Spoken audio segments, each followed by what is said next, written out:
1613, Belanda sampai di Nusa Tenggara Timur, tepatnya di Pulau Solor.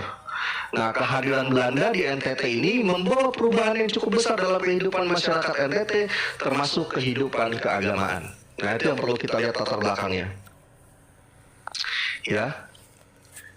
Jadi, dengan masuknya Belanda ke NTT, masyarakat di sana diperkenalkan oleh yang namanya ajaran kekristenan, khususnya Kristen Protestan. Gitu. Nah, yang baru dikenal oleh orang-orang NTT di sana atau oleh orang-orang Nusa Tenggara Timur. Nah, misi besar Protestan di NTT terbagi menjadi dua. Misi pertama diusahakan oleh Nederland Zendeling yang berfokus di beberapa pulau seperti Timor, Sabu, Rote, dan Alor. Nah, itu bisa dicatat oleh kawan-kawan. Mapping daerah misinya.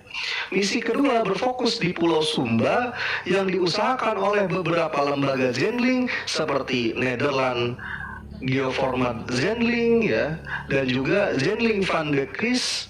Terus juga ada namanya Zendeling Gereformen Kerken in Nederland. Pakai bahasa Belanda ini. Nama-namanya agak ribet. Misi pengkabaran Injil juga dilakukan di Sumatera. Salah satunya Sumatera Utara, yakni oleh siapa? Oleh tadi itu yang pendahulunya yang namanya Nommensen. Lalu pada tahun berikutnya pada era berikutnya digantikan oleh Nommensen atau pendiri dari Gereja HKBP, Huria Kristen Batak Protestan. Penggambaran Injil di Batak pertama kali dilakukan oleh pendeta Richard Burton dan pendeta Nathanael M. Ward. Pada tahun 1824 di Batak, penyebaran agama Kristen dilakukan melalui sekolah Injil, dan para Zendeling Batak berulang kali menegaskan bahwa tujuan utama mereka adalah pemberitaan Injil untuk memberi landasan kerohanian baru bagi orang Batak yang pada masa itu masih menganut kepercayaan yang namanya Parmalim, atau yang mereka sebut sesembahan Parmalim. Parmalim itu menyebut sesembahannya namanya Debata. Nah, dari narasi-narasi ini nanti saya akan kasih bukti tekstualnya bahwa apa yang dicatat oleh perangkum sejarah ini bukanlah sebuah isapan jempol belaka, tapi semuanya ada buktinya, kawan-kawan semua. Atau kawan-kawan mau saya kasih bukti dulu? Mau saya kasih bukti dulu bahwa di Tanah Batak mereka ini menggerus pemahaman Parmalim itu melalui inkulturasi Parmalim. Mau bukti dulu? Sebentar, kalau mau bukti dulu sebentar. Saya akan buktikan Nah, tadi saya sudah katakan orang-orang Batak sebelum mengenal kekristenan mereka kepercayaannya apa? Yaitu Parmalim. Yang menyebut sesembahan mereka adalah apa? Debata namanya. Nah, lalu menariknya ini yang menariknya nih. Ada keterangan tekstualnya, ada data tekstualnya. Jadi kalau saya nggak pernah namanya ngomong itu penuh dengan sensasi tapi nggak ada esensi. Selalu ada esensi. Saya akan tunjukkan, kebetulan saya punya Alkitab yang diterjemahkan oleh Opung Nommensen Nah, ini Alkitabnya, dia berbahasa Batak, tapi yang bahasa Batak ini bukan yang diterjemahkan oleh LAI, tapi diterjemahkan oleh Nommensen. Ini kalau nggak salah cetakan ke berapa ini yang saya pegang? Ini cetakan ke-34 tahun 1957 tahunnya. Nah, saya akan share di sini di latar belakang buktinya. Nah, udah muncul. Jadi buat yang di bawah yang merasa beragama yang saya sebut agamanya, nggak perlu kepanasan kalian. Saya ngomong di sini nggak pakai hal-hal yang ekstrim, tidak. Di sini mungkin ekstrim buat kalian, tapi buat saya ini mengungkap sebuah fakta. Jadi sabar. Kalian jangan kejang-kejang dulu, jangan. Saya di sini nggak lagi sabung Tuhan, di sini saya lagi bahas data historis, oke? Coba lihat, ini yang saya tunjuk adalah Injil Yohanes pasal 1 ayat ke-1 di dalam Alkitab terjemahan Batak yang diterjemahkan oleh siapa? No mention, ya. Lihat di sana yang saya tunjuk. Kata Allah yang ada di dalam Injil John pasal 1 ayat 1 yang di dalam bahasa Yunani itu pakai kata theos yang bunyinya en archi et hologos kai hologos et proston theon kai theon et hologos. Nah, kata theos di sana diterjemahkan menjadi apa? Debata. Debata itu adalah sesembahan yang disembah oleh penganut Parmalim.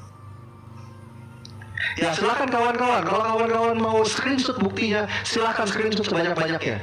Ini buktinya. Ini ada di dalam Injil Yohanes pasal 1 ayat 1. Silakan.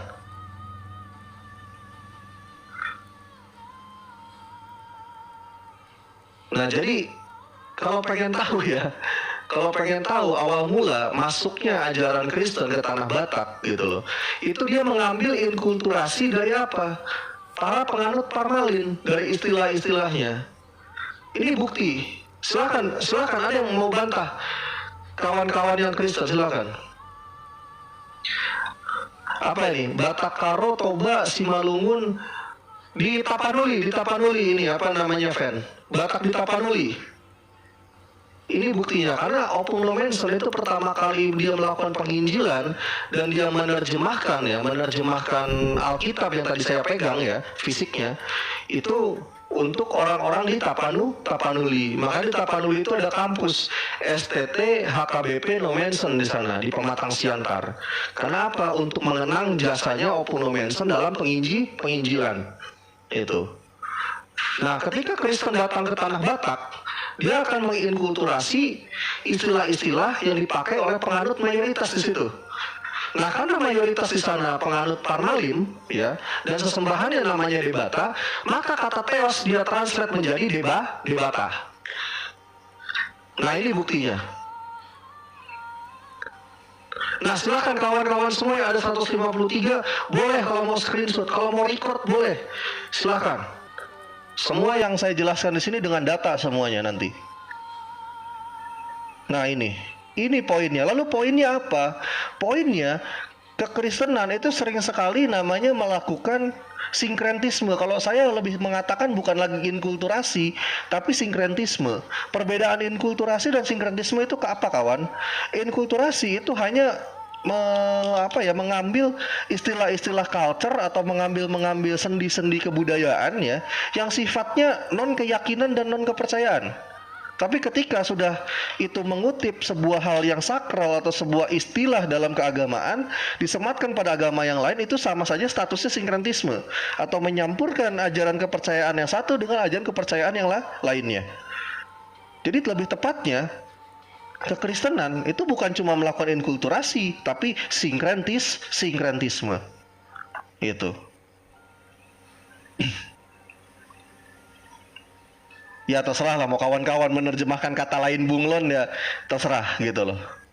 Itu balik lagi kepada kawan masing-masing, seperti itu. Bahkan sayangnya saya lupa fotokan ya, saya juga punya Alkitab yang berbahasa Bali, versi bahasa Bali, tapi dari LAI. Di sana jadi dewata loh. Kata Allahnya itu jadi dewata. Karena kenapa? Orang-orang Bali kebanyakan Hindu, dia menyebut sesembahannya itu dewata. Dipakailah istilah dewata oleh mereka. Padahal itu identik gitu. Nah, jadi ini gimana ini? Kawan-kawan. Silakan kawan-kawan yang menyimpulkan. Di sini saya cuma kasih data. Terlepas kawan mau pro dan kontra, itu balik lagi ke individual masing-masing. Saya tidak akan memaksakan. Di sini saya hanya tunjukkan bukti bahwa yang namanya sinkretisme itu terjadi untuk tujuan apa? Penginjilan. Gitu loh. Bahkan nanti besok ya atau lusa saya akan jelaskan apa itu misi dengan metode C1 sampai C5. Nanti saya akan jelaskan. Itu juga sama, bagian dari apa? Dari metode yang dilakukan untuk maksud penginjilan. Dari C1 sampai C5 itu saya akan bongkar-bongkaran itu semua. Apa itu maksudnya? Nah, Jadi kalau misalkan kawan-kawan yang di Indonesia lalu berkata nih yang Muslim, kenapa sih orang Kristen kok pakai kata Allah? Lalu mereka beralasan, kata Allah udah dipakai duluan gitu loh. Sama orang Kristen Arab, oh enggak juga, orang Kristen Arab baru punya Bible bahasa Arab tahun 867 Masehi. Namanya Kodeks Arabik Gunung Sinai nama manuskripnya, atau nama lainnya Alkitabul Muqaddas. Yang nerjemahkannya namanya Bishyar Ibnu Al-Siri. Dia salah satu biarawan dari biara Saint Catherine yang menerjemahkan Bible bahasa Arab tersebut ya pada tahun 867 Masehi. Diambil dari sumber penerjemahan yaitu Alkitab Peshitu atau Pesita, Alkitab yang berbahasa Aramaik. Seperti itu kawan-kawan. Jadi kalau mau ngomongin jujur-jujuran, saya akan buka jujur-jujuran di sini gitu loh. Kita bicara pakai data aja lah, gitu loh. Itu yang pertama ya. Lalu saya akan jelaskan lagi terkait tadi misi Zendling tadi ya, sampai juga ke seluruh Nusantara misinya. Makanya akan ada banyak tokoh-tokoh Zendling nanti gitu yang akan saya bahas. Bahkan ada sejak itu juga ya, ada yang namanya Anting ya, Anting nama ininya, nama misionarisnya ya. Dia didikan Belanda ya. Ketertarikan Anting dalam Zending mulai terlihat sejak ia bekerja di Pengadilan Negeri Semarang. Perhatian dan ketertarikan pun kian bertumbuh setelah penginjil pribumi yang namanya Kiai Ibrahim Tunggul Wulung mendatanginya. Ada yang pernah dengar istilah Tunggul Wulung, nama Tunggul Wulung? Nah, nanti kelanjutannya penyebaran misionari yang dilakukan oleh siapa? Oleh namanya Kiai Sadrah nanti. Nah, saya akan bahas-bahasan di sana nanti. Bahkan yang menariknya ya, Tunggul Wulung dan Kiai Sadrah ini karena dia coraknya lebih ke Jawa-Jawaan, mereka mengikuti strategi yang sama seperti yang dilakukan oleh Wali Songo untuk menyebarkan Islam. Kan kocak gitu. Dicontek gitu loh oleh mereka. Ini yang lucu. Nanti saya akan bahas itu. Akan saya bahas lengkap semua pokoknya. Nah, sejak saat itu Anting memulai kegiatan Zendlingnya di mana? Di Semarang dan merekrut beberapa orang Kristen Jawa untuk dilatih sebagai penginjil. Kemudian ketika Anting dipindahkan ke Jakarta sebagai Mahkamah Agung, ia tidak menghentikan usahanya untuk mengabarkan Injil. Nah, pengajaran Injil ini dilakukan mereka dengan cara apa? Inkulturasi kawan-kawan. Dengan cara inkulturasi. Makanya kalau kita melihat terjemahan ya Melayu rendah yang diterjemahkan oleh namanya Klinkert yang seperti ini covernya ya, sebentar saya akan tunjukkan sama kawan-kawan. Nah, yang di bawah kalau ada umat terjemahan nggak usah kejang-kejang dulu. Kalau saya orangnya gini, punya data ini ya, punya data pasti saya bongkar gitu loh. Jadi kalau misalkan menurutmu, oh itu merugikan agama saya, salah sendiri kenapa pakai ngibul kan gitu. Nah, saya akan tunjukkan covernya. Pasti kawan-kawan beberapa ya dari yang 172 orang ini pernah melihat saya memposting ini. Coba ketik yang pernah lihat. Coba ketik yang pernah lihat. Ketik pernah lihat coba kalau misalkan sudah pernah lihat. Saya men-show ini. Coba. Ya pernah lihat kan? Nah ini yang namanya terjemahan Melayu rendah karya Klinkert. Klinkert sendiri menerjemahkan Bible ya dari bahasa Belanda ke dalam bahasa Melayu rendah untuk dikonsumsi oleh orang Nusantara yang saat itu sudah Muslim ya. Itu tak lepas dari yang namanya misi Zendling tadi. Itu yang perlu dipahami. Oke kawan-kawan, itu yang perlu dipahami. Pelan-pelan Pak Sopir. Ini udah pelan banget saya nih. Udah pelan banget. Oh siap Ustaz Unggul. Bentar, saya naikin Ustaz Unggul dulu. Bentar. Sebentar ya kawan-kawan ya. Ini saya naikin Ustaz Unggul dulu. Di sini ada Ustaz Unggul dan juga ini ada ini. Kebetulan ada orang Batak ini namanya Adven. Assalamualaikum warahmatullahi wabarakatuh, More. Waalaikumsalam warahmatullahi wabarakatuh, Ustaz Unggul. Saya minta naik karena background More tadi dengan komen-komen nggak kelihatan. Jadi supaya ini di atas kan bersih jadi backgroundnya More. Karena More lagi bawa Oke. tema, saya menyimak saja dulu, standby sampai dipersilakan bicara oleh More. Silakan lanjut More, jangan terpotong ilmunya biar kami semua menyimak dan Ya. menimba ilmu. Standby. Oke, terima kasih Ustaz Unggul. Oh, satu Halo Fen, lagi, selamat malam Fen. More, Siap. satu lagi. Salam dari istriku, dia lebih ngefans More Reski ketimbang suaminya. Waduh, janganlah. Janganlah, harus ngefans sama suaminya. Ini juga ada logika filsafat sederhana nih. Sebentar, saya naikin dulu ini Lord Suganda. Saya bisa dikutuk sama Lord Suganda kalau nggak naikin dia. Aduh. Ya, jadi yang di bawah nggak perlu kejang-kejang lah kawan, gitu loh. Saya cuma tunjukin data, gitu loh. Kok jadinya kejang-kejang gitu? Ya salah sendiri. Kenapa pendahulu-pendahulu kalian nih melakukan hal tidak terpuji seperti ini? Dan salahnya kenapa nggak dimusnahkan gitu loh data historisnya? Kok saya masih pegang gitu loh? Itulah. Salahinlah nenek moyang kalian. Jangan salahin saya.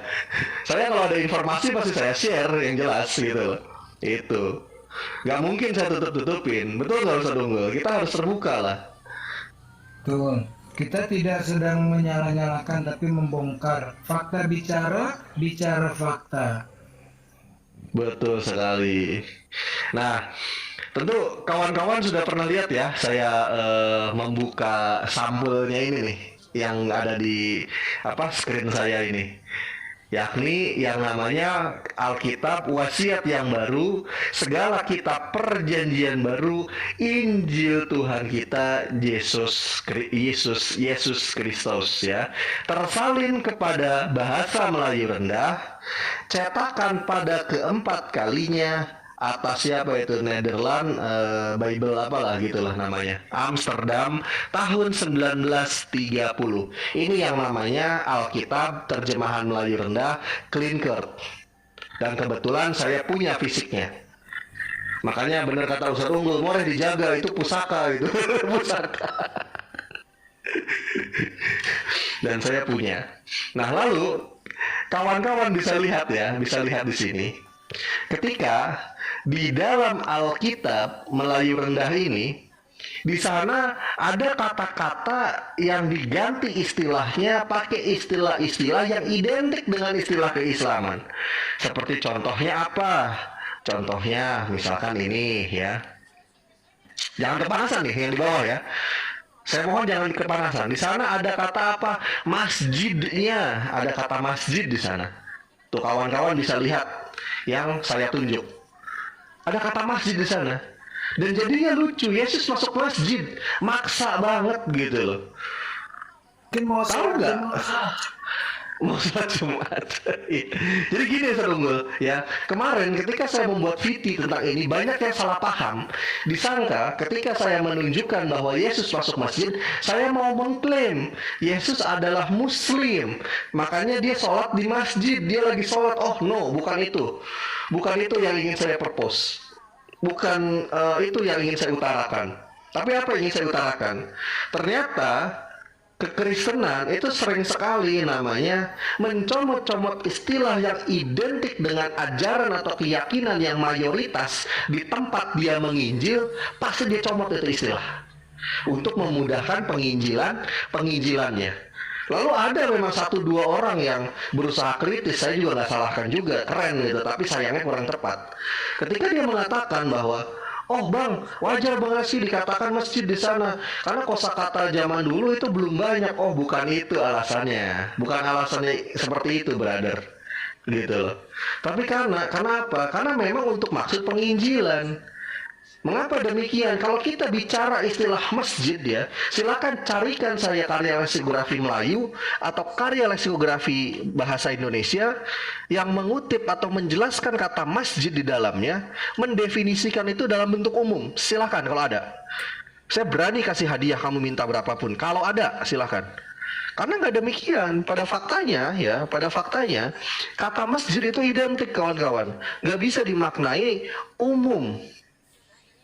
Nggak bisa dimaknai umum, apalagi yang kita bicarakan ini bahasa Melayu dan juga berkorelasi dengan bahasa Indonesia. Karena kenapa? Bahasa Indonesia berakar dari bahasa Melayu, kan gitu. Jadi berhubungan. Nah, kalau kita lihat di dalam standar leksikografi bahasa Indonesia, masjid itu definisinya nggak bisa diartikan jadi makna umum. Saya akan buktikan di sini. Karena kalau ngomong, saya nggak pernah namanya nggak saya buktikan gitu. Selalu saya buktikan. Sebentar. Ini kawan-kawan perlu lihat ini. Istilah, oh ini yang Ka'bah. Nah, ini nih. Masjid. Ini saya ambil dalam KBBI ya. Kata masjid, jangan sampai ada yang komentar bodoh lagi di VT saya. Karena umat terjemahan ada yang tadi komentar gini, kamu nggak bisa bedain ya kata masjid sama masjid. Susah memang kalau orang ngomong sama orang buta bahasa itu repot, serba salah, gitu loh. Nah ini mari kita lihat di sini. Di sini penjelasan definisi dari kata masjid ya di dalam Kamus Besar Bahasa Indonesia. Kenapa saya rujuk KBBI? KBBI kan baru Reski, iya saya tahu KBBI baru. Tapi kalau kata masjid itu pernah didefinisikan secara umum, tentu harusnya akan termaktub juga di dalam karya leksikografi. Karena kenapa? Penyusunan leksikografi itu menuliskan definisi dari awal kata tersebut muncul, dipakai oleh orang, sampai era yang mutakhir akan termuat semua. Kalau iya, masjid pernah didefinisikan sebagai bentuk umum, rumah ibadah, maka harusnya definisi rumah ibadah yang tidak identik atau rumah ibadah bentuk umum itu akan terdefinisikan di dalam leksikografi. Logiknya seperti itu harusnya. Dan semari kita baca yang betul gimana. Di sini tertulis masjid. Masjid bentuk tidak bakunya yaitu tertulis mesegid atau masjid. Nah, jadi masjid dan masjid itu sama ya. Beda A sama E doang tapi tertuju kepada definisi yang sama dalam kebahasaan. Nah, definisi apa? Rumah atau bangunan tempat beribadah umat Islam. Jadi identik kawan. Janganlah sama-samain sinagog harus jadi masjid, gereja harus jadi masjid. Jangan. Makanya sudah katakan, untuk mengukuhkan iman yang konyol, gak usah memperkosa bahasa. Jadinya kelihatan makin konyol imanmu, gitu loh. Seperti itu. Ya, jadi ini buktinya kawan.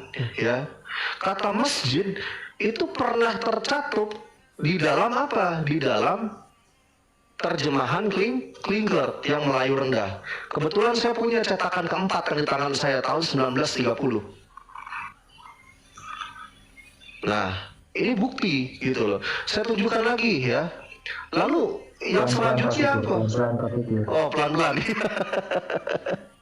Sekarang saya udah pengen gaspol aja nih. Yang kedua adalah kata Ka'bah. Ini yang jadi bahan tertawaan saya pagi-pagi nih waktu tadi nih. Oh mana? Oh keganti lagi sama saya. Ini nih. Kata Ka'bah. Sebentar. Ya yang saya tunjukkan ini masih sama di dalam terjemahan Klinkert. Yaitu kata apa? Kata Ka'bah.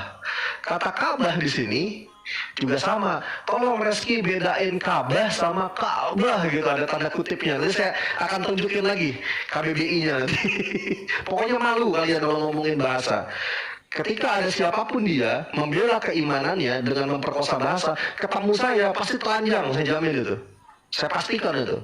Pasal 1 ayat 1 Kitab Reskinisme ya. Bukan pasal 1 ayat ke-4 sorry. Siapapun yang mengukuhkan keimanannya, membela keimanannya dengan memperkosa bahasa lalu ketemu Reski, pasti telanjang. Itu nubuatan saya ayat ke-4 itu. Kitab Reskinisme pasal 1 ayat ke-4. Catat. Itu. Nah, di sini ada kata Ka'bah. Kata Ka'bah, tadi pagi kita ketawa bareng-bareng gara-gara apa? Ada yang komen, Ka'bah yang dimaksud di sana itu slim, yang ngomongnya tuh slim gitu kan. Itu apa? Tahu nggak? Itu yang di Yerusalem, yaitu bait suci. Sejak kapan Ka'bah jadi maknanya generic name? Kadang aneh loh umat terjemahan ini. Yang proper name disebut generic name, yang identik, yang khususiyah, yang identik dianggap general. Ketukar-tukar gitu loh mereka ini.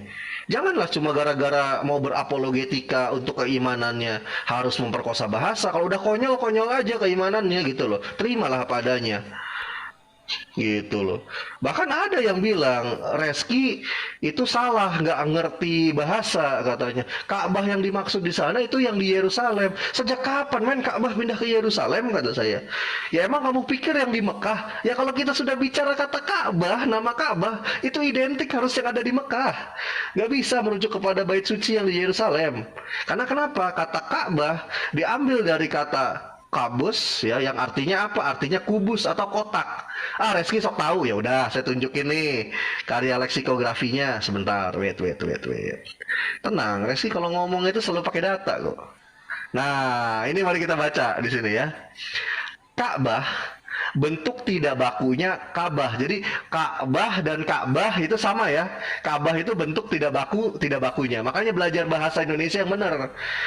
Makanya saya kasih tahu dulu waktu zaman masih SD ya, pas awal belajar bahasa Indonesia, kelas 1, kelas 2, kelas 3 kan komprehensif sekali tuh gitu penekanan bahasa Indonesianya. Jangan sering bolos. Jangan sering main PS. Waktunya sekolah. Jangan mangkir ke rental PS. Jadi gitu, blow on bahasa Indonesianya. Nah, di sini saya jelaskan. Ka'bah itu bentuk tidak bakunya adalah Ka'bah. Etimologinya dari bahasa Arab Ka'bah yang artinya apa? Rumah bentuk kotak. Baitul Ihram.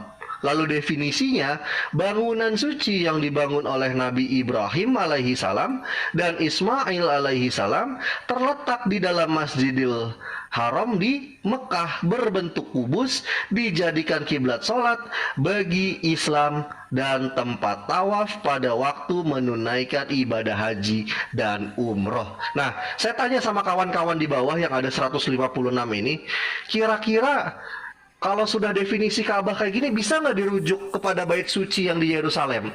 Ketik angka 1 yang bilang nggak bisa, ketik angka 2 yang bilang bisa. Coba voting. Saya pengen tahu. Coba voting. Yang bilang nggak bisa ketik angka 1, yang bilang bisa ketik angka 2. Coba. Nah, jadi ini bukti kawan bahwa apa? Bunglonisasi itu selalu jadi gitu loh dalam misi penginjilan. Ini yang berusaha ditutupin bahkan oleh kalangan-kalangan yang apa ya, yang terlalu mengedepankan toleransi dengan mengabaikan fakta historis juga kadang suka nutupin ini. Kalau saya jujur, saya orang yang toleransi gitu loh. Saya juga orang yang objektif. Nah, ada hal-hal seperti ini perlu dibongkar gitu loh. Saya nggak peduli dengan framingnya. Loh kok si Reski kok jadi konservatif? Ini bukan konservatif. Saya hanya membicarakan yang fakta. Orang objektif itu salah bilang salah, benar bilang benar. Apapun itu konteksnya. Siap. Aku sepakatnya sama ini abang, argumentasi abang, penjabaran abang soal kristenisasi. Karena abang juga lebih ini kan, lebih paham juga soal historik dan literatur historik, abang lebih lengkap kan begitu. Tapi biar lebih fair juga ya, karena tadi abang juga ngangkat Batak kan, ya abang angkat juga dong soal islamisasi Batak, soal tragedi Padri juga. Jadi biar seimbang. Oh juga. Itu pasti saya bahas. Yeah. Itu pasti saya bahas juga, Adven. Kita bisa kritik kristenisasi Indonesia, aku sepakat. Yuk kita bongkar aja, dan kita juga harus adil. Kita kritik juga dong soal islamisasi, terkhusus di Batak juga. Bagaimana? Pasti itu. Makanya kenapa saya ambilnya Tapanuli tadi, Adven. Ada alasannya saya ambil Tapanuli. Pasti Adven paham. Karena kenapa? Di sana kristenisasi dan islamisasi terjadi di sana. Itu titik itu. Itu dia. Makanya saya ambil titik Tapanuli tadi sebagai objek objek bahasan gitu dalam ini. Ngerti kok, nggak dapat. Iya. Nah, makanya saya akan adil. Besok saya juga akan bahas terkait apa? Islamisasi di tanah Batak, yaitu yang ada di Tapanuli juga. Makanya kalau buat yang pernah mempelajari rute penyebaran agama Islam Kristen Nusantara dari Sumatera, dari ujung Sumatera sampai Papua, itu pasti ngerti ketika kenapa saya ambil titik Tapanuli. Karena kan ini seteru antara Islam dan Kristen nih, gitu loh. Dan Tapanuli itu terjadi dua hal, Islamisasi dan Kristenisasi, betul. Pasti akan ngerti kalau orang yang kenapa si Reski ini ngambil titik Tapanuli, karena memang biar fair, gitu. Yaitu di Barus, ya betul, Tapanuli di Barus itu. Nah, Cuma yang uniknya, ada yang uniknya juga, yakni ini dengan metode apa? Ya tadi, dengan beralaskan inkulturasi, tapi sebenarnya sinkretisme. Karena kebanyakan istilah-istilah identik gitu loh dalam sebuah keagamaan yang disebar gitu loh, disebarluaskan lalu diadopsi dulu baru disebarluaskan oleh mereka. Nah ini yang nggak fair. Nah mungkin itu yang bisa saya bahas. Silakan kalau kawan-kawan mau komentari kejadian ini silakan. Atau fenomena yang tadi barusan saya bahas.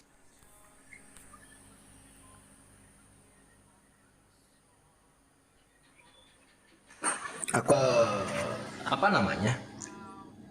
Apakah ini pertanyaan More? Apakah kondisi itu terjadi? Misalnya penggunaan kata Allah itu karena masyarakat kita itu kurang menguasai tentang gramatikal More, terutama gramatikal Ibrani dan gramatikal Arab More, atau gimana More?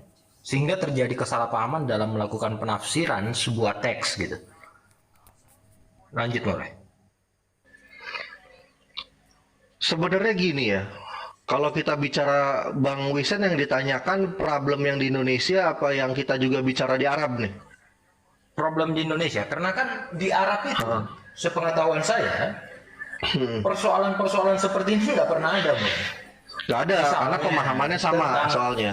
Pemahamannya sama, misalnya kayak Yahudi dan Muslim itu sama, Muslim dan Nasrani memang berbeda, tapi tanpa konflik tuh, karena mereka menguasai gramatikal bahasa Arab secara umum dan menguasai gramatikal bahasa Ibrani juga, gitu. Makanya di Indonesia, saya bertanya tentang di Indonesia, yang lebih banyak reduksi katanya itu berdasarkan dari bahasa Melayu. Itu kira-kira gimana? Betul. Oke, kalau saya bicara reduksi, kita kalau sebelum ngomongin ke reduksi, kita harus bicara dulu secara historisnya. Pertama kali itu dalam terjemahan bahasa Melayu, itu pas eranya siapa kata Allah itu dipakai. Nah, kita harus tahu itu dulu biar kita tahu konteks latar belakangnya. Jadi gini, tadi kan saya sudah jelaskan juga ya, ada misi yang namanya misi Zending tadi gitu loh.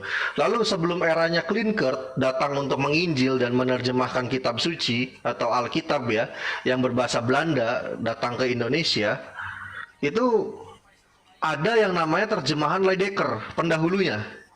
Nah, Leidecker ini dia menerjemahkan Alkitab dalam bahasa Belanda ke bahasa Melayu rendah juga sama ya. Itu bertanya dan minta bantuan, minta pandangan oleh seorang muslim kepada seorang muslim. Yaitu namanya siapa? Namanya Abdullah bin Abdul Qadir Munzi namanya.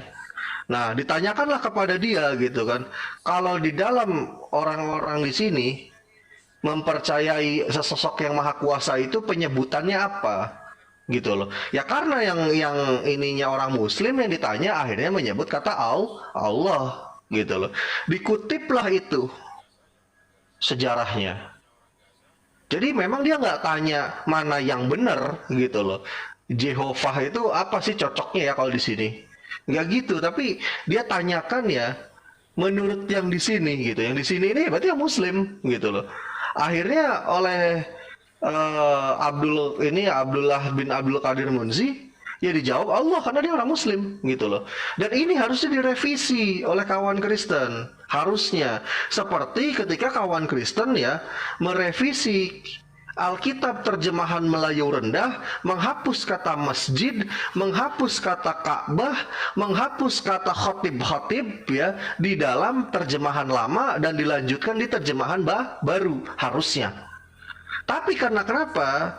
Karena konteksnya bicara kalau kata Allah ini ada apa ya? Ada pendorong atau modal untuk kristenisasi akan lebih mudah kepada yang Islam, akhirnya istilah ini tetap dipertahankan. Boleh kawan-kawan buka ya website profile company-nya LAI, apa kata Anwar Chen di sana ketika apa namanya, ketika mengapa TBLAI masih mempertahankan kata Allah, karena agar mudah dipahami oleh orang-orang, terutama oleh para saudara-saudara muslim yang terpelajar, para cendekiawan-cendekiawan muslim. Nah, jika demikian udah ada maksud biar mudah dipahami oleh yang muslim, apa itu namanya kalau bukan kristenisasi, saya tanya? Jadi Pak Reski, boleh saya ini sedikit? Siap. Silakan, silakan. Itu kan persepsinya ini ya, persepsinya Abang menurut saya. Karena kenapa? Ya, kalau Bukan memang persepsi saya, bahwasanya coba baca dulu profil company di LAI, Iya, baru benar. komentar. Ya gini Bang, jadi kalau bahasanya itu andaikan itu kita bahasanya bukan bahasa, ini kan bahasa Indonesia ini kan dari bahasa Melayu ya dasarnya ya. Andaikan Oke, bahasa bahasa kita itu Melayu ada dasarnya nggak dari kata bahasa Allah saya mau Batak, tanya? mungkin bahasa itu bukan jadi Allah gitu loh. Jadi nggak ada, menurut saya sih nggak ada arah ke sana ya. Itu hanya persepsi yang ini aja. Bukan persepsi, yang makanya bikin- baca dulu. Kamu udah pernah baca persepsi belum itu, bro. statement yang tadi saya Iya, jelasin? saya udah pernah baca itu ya. Saya udah pernah baca itu. Ya tapi kan Ya, itu masa masih nggak diakui juga? dengan itu ya Anwar nggak Cenayus masuk mengakui juga. gitu, agar mudah dipahami oleh muslim yang terpelajar gimana? Bahasa Itu karena memang bahasa gitu bahasa Indonesia itu kan dasarnya dari bahasa Melayu. Nah, Ya. silakanlah Bang Wisan nih. Ini kayaknya Bang Wisan nih bagiannya nih kalau kayak gini. Enggak, kenapa saya berani mengatakan itu, More? Karena saya sudah menonton video More 2 tahun lalu tuh membahas tentang ini sebenarnya. Makanya kata itu bukan persepsi personal, bro. Sejak kapan kata menjadi persepsi personal?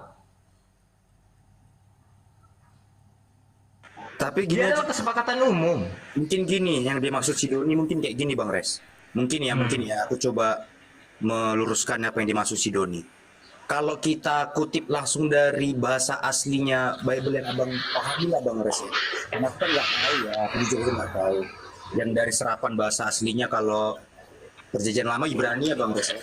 Perjanjian baru itu Yunani. Kalau dari bahasa aslinya Bang memang merujuk ke Ka'bah kah gitu Bang Res? Ya bukan. Nah, di situ yang namanya adanya yang saya bilang kristenisasi gitu loh.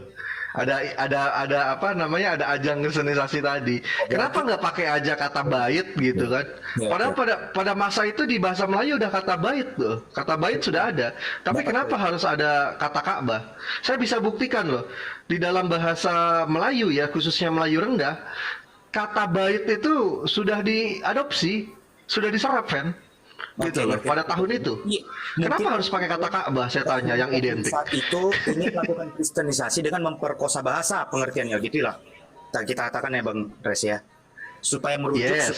bisa diterima oleh Yeah. banyak orang, diperkosalah bahasa itu secara term dan secara etimolognya lah ya. Biar kena gitu sama orang-orang sekitar saat itu. Mungkin begitu ya Bang Res ya. Halo Bang Res.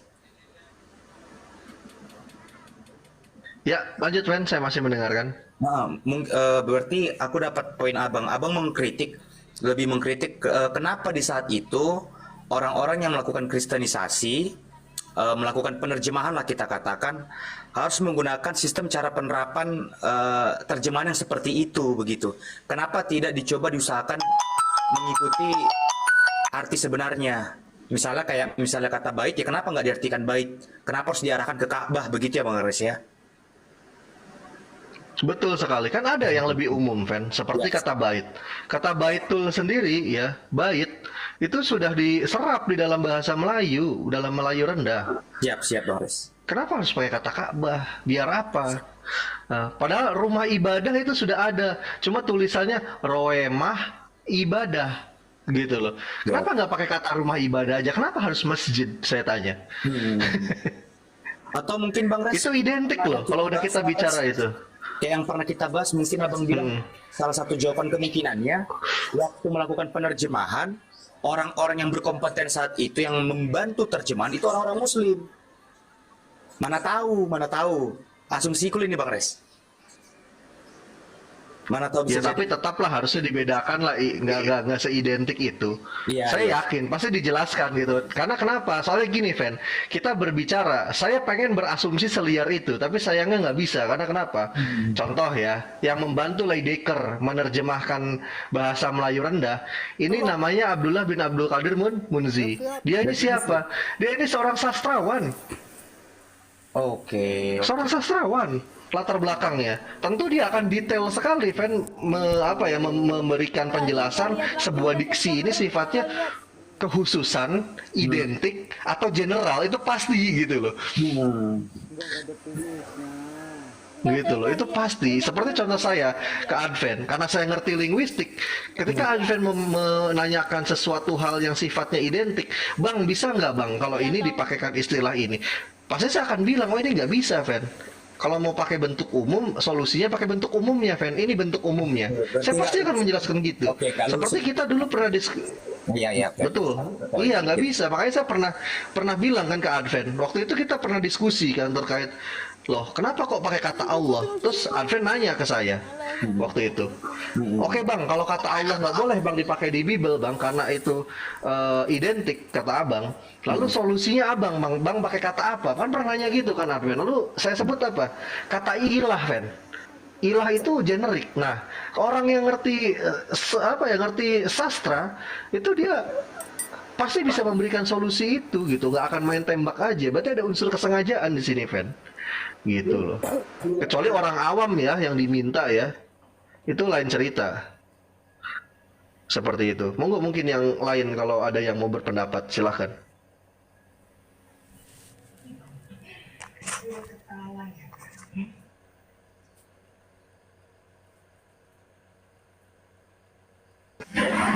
Ustaz Unggul dari tadi belum berpendapat atau Bang Ben? Iya, kalau kita Silakan bicara Bang Ben, Fadol. tentang inkulturasi, itu tidak hanya terjadi yang di bahasa Indonesia, bahkan yang di bahasa-bahasa daerah pun ada debata, mungkin ada Sanghyang Widi. Artinya dengan cara-cara inkulturasi yang seperti ini tidak akan bisa dihindarkan ketika ada sebuah sangkaan, oh ini disengaja. Ini disengaja untuk melakukan proses kristenisasi untuk penduduk lokal. Ini nggak bisa dihindarkan. Lanjut.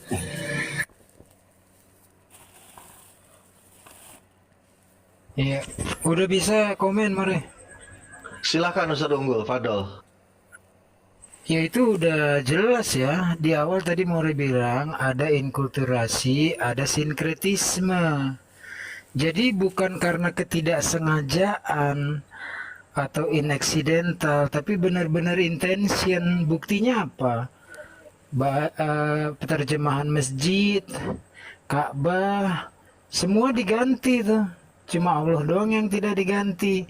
Karena apa? Mayoritas umat di Jawa lah katakan pada saat itu ya, sebelum ada Indonesia, terpadat penduduknya dan mayoritas Islam, agar mereka bisa masuk ke dalam ketika ada misi penginjilan. Kalau Islam kan datang enggak. Al-Quran tidak tunduk kepada hukum manusia. Dia datang dengan bahasa aslinya. Terjemahan bukan Al-Quran. Sementara kalau Bible kan terjemahan itu yang diimani. Jadi tergantung siapa yang menerjemahkan. Ketika Kurios diterjemahkan junjungan, semua orang mengimani sebagai junjungan, berubah menjadi tuan, lalu menjadi Tuhan.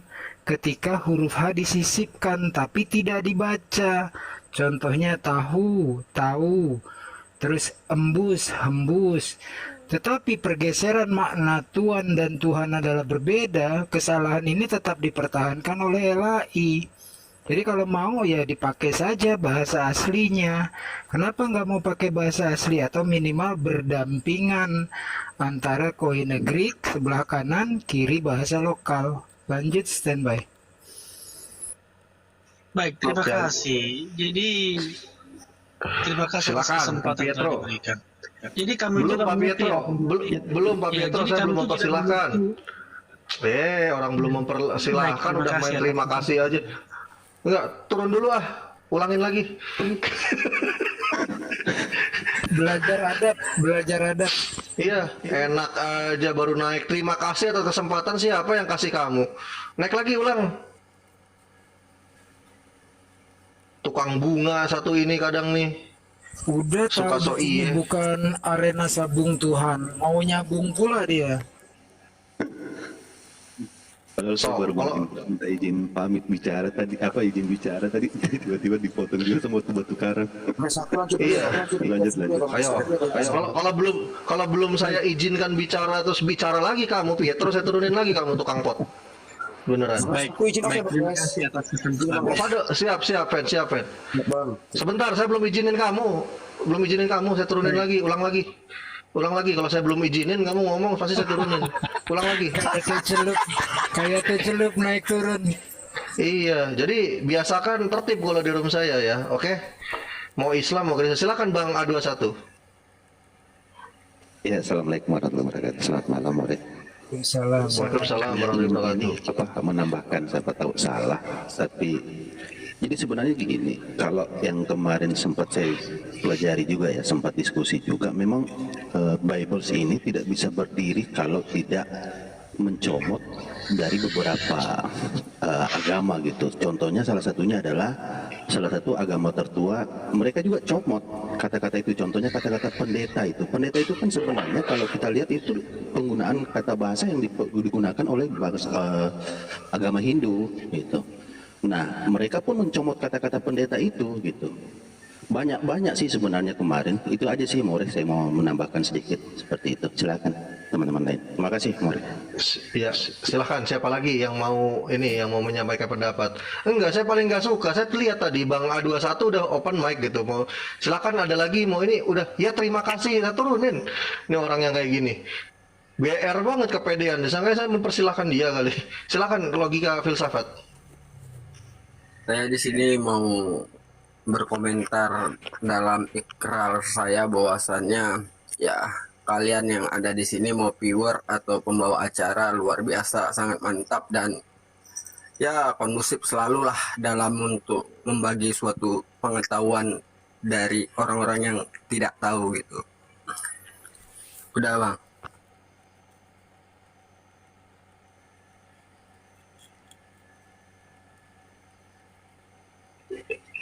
Minta ini aja, minta permohonan itu Ki Amit. Saya nggak bisa naikin soalnya dia di privacy itu kamu akunnya. Ya, siapa lagi yang mau berpendapat silahkan. Yang Kristen juga boleh naik ya, tapi tolong kayak yang lain gitu. Saya Muslim, lalu di atas ini baik yang Muslim juga gitu loh. Tapi saya juga yang lain pada nggak berbicara ketika nggak saya izinkan bicara, ini datang langsung. Ya terima kasih, siapa lagi yang izinin ini? Kepedean banget nih orang, saya tendang juga nanti lama-lama.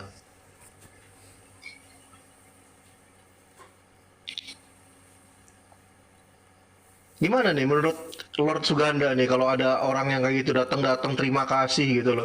Disangkanya mau persilahannya gimana Lord Suganda yang kayak gini? Menurut Lord. Perbuatan guru udah mantap itu karena dia sudah berterima kasih, maka guru mengasih itu artinya mengasih ilmu dan etika dan sopan santun itu dalam untuk berkomunikasi itu kan udah mengedukasi itu kalau dia paham dan mengerti gitu. Oke, sekian Nah, dan terima kasih. itu. Ya dari tadi ini nih apa namanya Bang Miki nih, Hai Mik nih sama Bang Ariso nih belum menyampaikan pendapat. Nih, silakan Bang, siapa dulu tuh kalau mau berpendapat?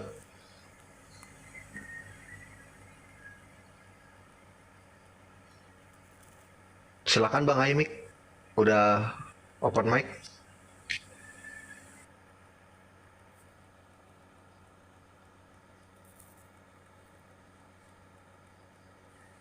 Ya, ini ada yang permintaan lagi. Jadi udah selesai kajiannya apa dipotong dulu nanti sambung lagi More? Bebas. Kalau udah nggak ada yang berpendapat lagi, ini ada yang mau naik lagi nih Ustaz Unggul. Kita tanyain dulu, kalau nggak ada yang berpendapat lagi, saya ganti dengan topik yang baru gitu kan. Silahkan Siap, bebas mau membahas apapun.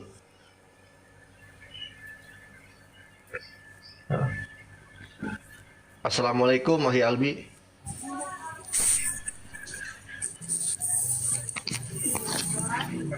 Assalamualaikum Mahi. Loh, ada suaranya. Ada yang mau di ya. Waalaikumsalam warahmatullahi wabarakatuh. Ada yang mau dikomentari terkait inkulturasi yang aslinya sinkretisme ini, Ahi? Apa tuh, saya baru masuk, baru naik, enggak Oh ya naik udah. tadi. Ya udah, berarti kalau gitu kita lanjut ke topik yang lain. Atau ini yang baru naik Bang siapa ini? Bang KZR Hub. Ada yang mau dikomentarin terkait topik bahasan malam ini? Silahkan Bang. Aduh, sorry, mohon maaf nih ya. Saya baru masuk sih, baru mencet permintaan, jadi nggak tahu apa yang dibahas tadi. Oh oke, kalau kayak gitu. Berarti kita tutup ya bahasan kali ini dan saya persilahkan kepada kawan-kawan boleh buka topik yang lain mau Ustadz Unggul dan yang lain silahkan.